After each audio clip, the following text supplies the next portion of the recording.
Karong adlaw, gisaulog sa atong diocese sa Butuan, ang ika-55 kasumaran sa pagkatukod ni ining maong diocese, 55th year foundation anniversary. Sa ingon, ang atong talahuron nga obispo, Most Cosme Damian Almedilla, nagpagawas og pastoral exhortation atol ni ining kasumaran nga bot niyang ipaabot kanatong katawhan ni ining maong diocese. Sa ingon, tugote ako sa pagbasa sa maong pastoral exhortation ni ining santos nga misa.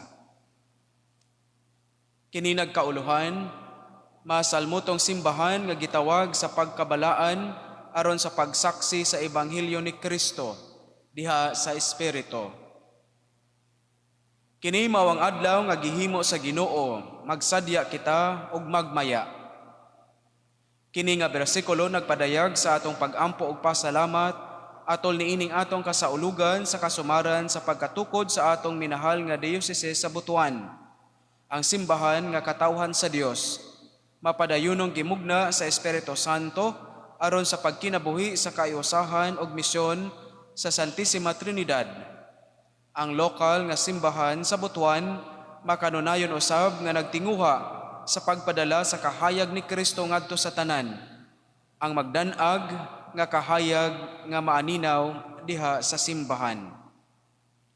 Gitukod ni adtong Hulyo 10, 1967, human sa ikaduhang Konsilyo Vaticano o Second Vatican Council, ang diocese sa Butuan o sa kalokal nga simbahan nga gimugna pinasubay sa espiritu ning maong konsilyo kinsa nagtinguha sa pagbuntog sa simbahanong pagdumala nga nakasentro lamang sa iyang kaugalingon o sa iyang mga pari.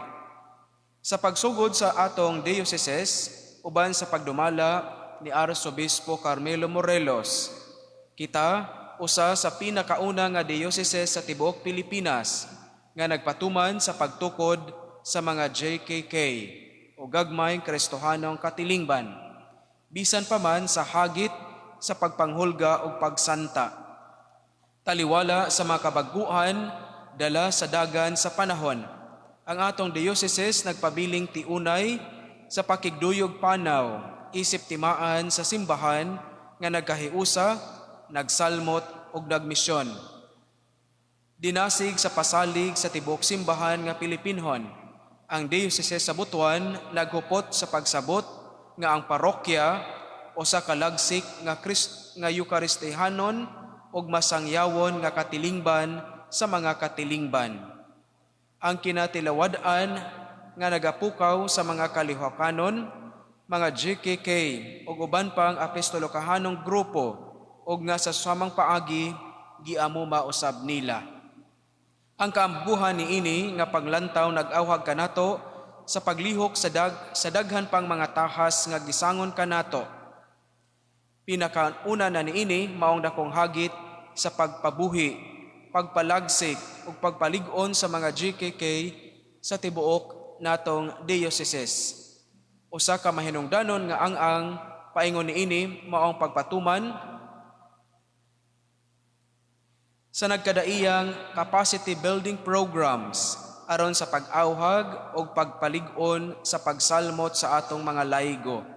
Dili lamang sa mga liturghanyong kasaulugan, kundi lakip na usab sa mga istruktura sa pagpadumala sa atong diocesan curia ug sa atong mga parokya.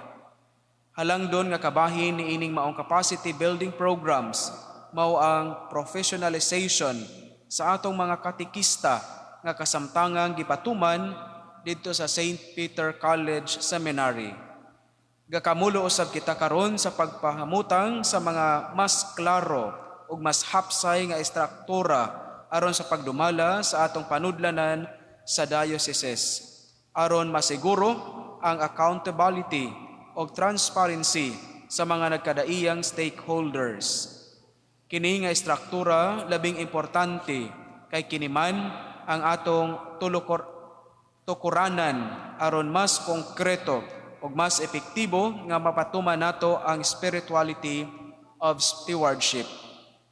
o espiritualidad sa pagkapiniyalan sa tibuok diocese, aron mahimong mas tinuod ang atong pagkahiusa o pagsalmot isip simbahan. Kining mga makahinam apan mahagiton usab nga mga prospekto nga gisaysay mao ang atong konkreto nga tubag sa sukaranan ug malukpanon nga tawag sa Dios kanato sa pagkabalaan. Pinasubay niini nga tawag ang tanan nato nga mga ministeryo, katungdanan ug inisyatibo na pahimutang sa sakto nga perspektibo. Si Pope Francis nagpahinumdom kanato nga ang simbahan tawhanon apan dili burakratiko nga organisasyon. Ang simbahan mao ang imahin sa Santissima Trinidad. Nan, ang iyang kinaiya nakabase sa iyang mapadayunong relasyon sa Ginoo. Lakip ang iyang pagpaningkamot, taliwala sa iyang walay katakos, nga mamahimong balaan o mahisubay sa iyang kaugalingon sa kasing-kasing sa Ginoo. Bisan pa man sa atong mga kahuyangon, kakulangon, o pagka makasasala, kita nga mga obispo o kaparian, mga relihiyoso o mga laigo, padayon sa pakigsaysay nga mamahimong balaan, tungod kay naggasalig kita sa Dios o sa iyang saad, nga siya kanunay, nagpabiling matinud-anon kanato, taliwala sa atong tawhanong kahimtang. Kini nga pagtuo sa grasya sa Dios nag-awhag kanato nga mamahimong simbahan nga balay tambalanan sa kaluoy. O kansang mga simbahan lawak nga mamahimong luwas nga mga luna diin ang labing nagkinahanglan sa proteksyon, giatiman o gisuportahan. O ba niini nga katuyuan nagahangyo ako sa inyong mga pag-ampo alang kanako sa atong mga kaparian, kamadrihan o mga lay leaders diha sa ilang pagpadayon sa pagtubag sa tawag sa Dios o sa pangimbisog sa pagtuman sa ilang nagkadaiyang ministeryo o apostolado sa atong diocese sa Butuan. Ang kasumaran sa atong diocese nahitunong sa ika-15 nga Domingo sa ordinaryong panahon. Diin ang pagbasa nagsaysay sa sambingay mahitungod sa maayong Samaritanhon. Diha sa Ebanghelyo, gipakita ni Jesus ang kalainan tali sa mini nga espiritualidad, diin ang pagkabalaan, pagpakaaron ingnon lamang.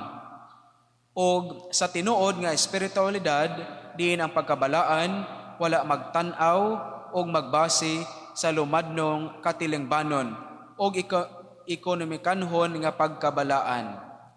Apan ang mas labing gamhanan nga mensahe ni Jesus, makita diha sa nahilahi nga Samaritanhon.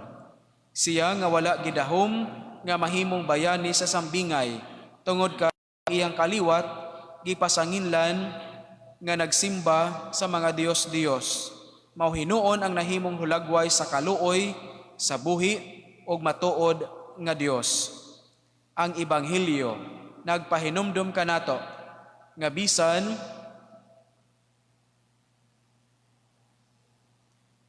sa daghan nga mga higayon, kanos a simbahan wala nagmatinud-anon sa iyang misyon og nahimong samaran. Siya padayon gihapon nga gitawag sa pagsangyaw sa Ebanghelyo og pagsaksi sa misyon ni Kristo diha sa Espiritu. May kahigayunan man o wala. Ang epekto sa pagsangyaw o pagpaminaw nagkinahanglan nga mahinungdanon nga pagdialogo. Din ang simbahan matinuod nga nakagamot sa mga realidad o sitwasyon sa kinabuhi sa katawhan sa Dios. Sa atong diocese, miagi kita niining proseso sa pagpaminaw o pakigdialogo, pinaagi sa maampingon nga pagpahimutang sa atong consultation process.